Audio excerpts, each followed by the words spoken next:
Do you need coaching? Stay tuned.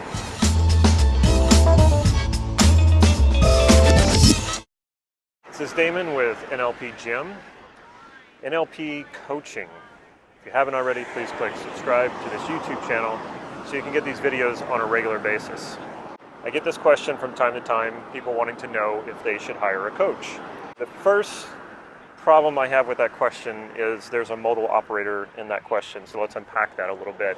The word should is called a modal operator in the meta model, which is the first NLP model ever created. It's a language pattern. And when you use words like should or need or must or have to, this defines the limitation of your map of reality. It's defining a border in which you're bumping up against. The modal operator comes from basically our parents and authority figures laying down what we should and should not do. When we get older, we sort of parent ourselves and we think of the things that we should do, and we feel kind of like a kid when we think, oh, I should do that, and if I don't, I'm going to feel bad. Or when we don't do things we think we should, then I feel bad. Let's turn that question into want. Do you want a coach? Do you want to get better at something? Are you stuck in an area where you feel like you've plateaued? That's the question you should be asking yourself as to whether or not you want a coach. The other thing that comes up is price. People say, well, it costs too much, or there's a price involved. Should I pay that price? I'm a big believer in investing in myself. I'm a big believer in people investing in themselves. Do you want to invest in yourself? How much are you worth? If you ask me, is it worth investing in a coach who charges $1,000? I would have to say personally, no. I have not come across a coach who I would consider to be that valuable, and I really wouldn't know because I've never hired someone for $1,000 a session. But these coaches do exist. Are they worth it? I really don't know. I do think though that you can get a decent coach for $100 to $300 a session. I don't think you need necessarily to spend $1,000 per session. Most of the time these coaches, it's mainly because they're sought after and their time is limited, so if they're going to do it, they're going to charge the most that they can.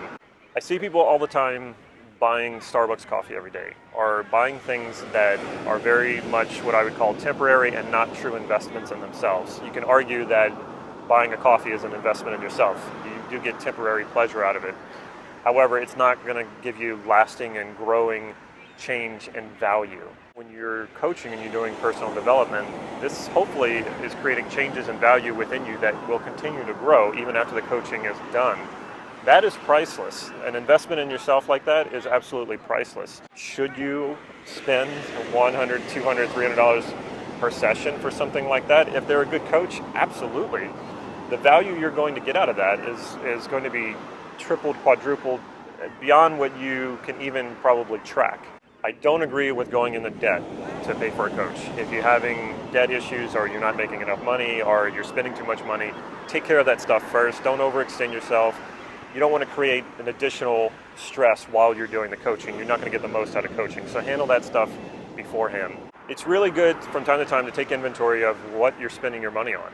Are you spending money in ways that are investing in you and investing in lasting value and change that's going to help you into the future indefinitely? That's the kind of money that you want to be spending. Of course, we have to spend money on other things that are not quite like that.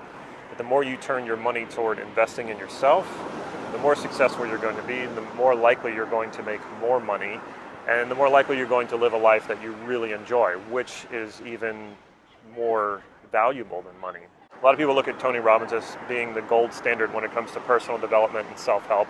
Regardless if you agree with that or not, you must agree that he's a very successful person, and he works on himself a lot, and he does a lot of personal development.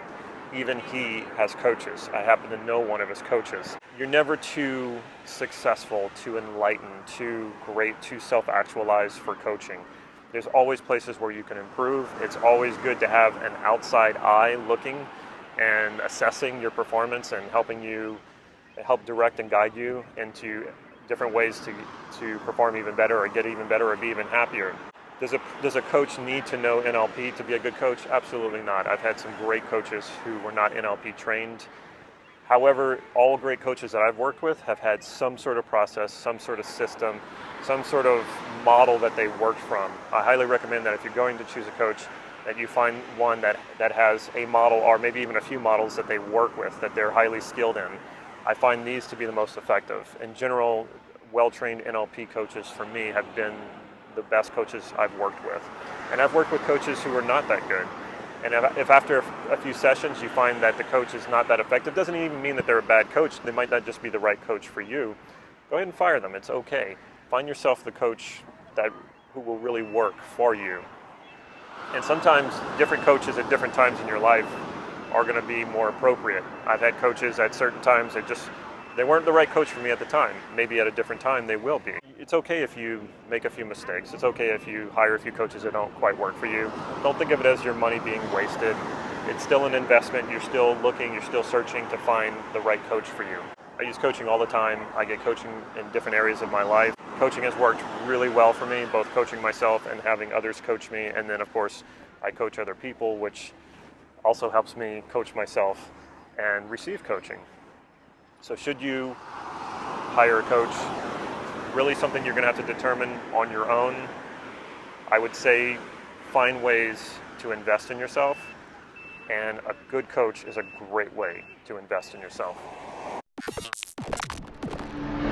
Check out our website, nlp-gym.com. Follow us on Facebook for real-time updates on upcoming workshops and practice sessions that are absolutely free that I conduct right here in Santa Cruz. If you like this video, please click like right down here and leave me a comment or even a question. I will follow up with you. I'll be teaching one more workshop before the end of the year. That'll be October 22nd and 23rd right here in Santa Cruz, called NLP Values Elicitation and Hypnotic Installation. This is something you don't want to miss. Sign up now. Stay tuned to the end of this video so you can see how you can get your hands on a free online NLP training.